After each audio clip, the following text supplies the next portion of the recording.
حضرت ابان بن عثمان رحمہ اللہ سے روایت ہے، انہوں نے کہا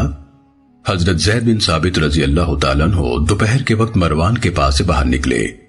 میں نے کہا انہوں نے اس وقت انہیں کوئی اہم مسئلہ دریافت کرنے کے لیے بلایا ہوگا۔ میں نے زید رضی اللہ تعالیٰ عنہ سے پوچھا تو انہوں نے کہا انہوں نے ہم سے کچھ احادیث کے بارے میں دریافت کیا تھا کہ وہ کس طرح ہیں جو ہم نے رسول اللہ صلی اللہ علیہ وسلم سے سنی تھی۔ میں نے رسول اللہ صلی اللہ علیہ وسلم کو یہ فرماتے سنا، جس شخص کا مقصود حصول دنیا ہو اللہ تعالیٰ اس کے کام بکھیر دیتا ہے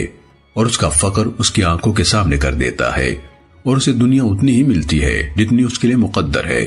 اور جس کی نیت آخرت کا حصول ہو اللہ تعالیٰ اس کا کام مرتب کر دیتا ہے اور اس کے دل میں استغنا پیدا فرما دیتا ہے اور دنیا ذلیل ہو کر اس کے پاس آتی ہے۔ سنن ابن ماجہ حدیث نمبر 4105۔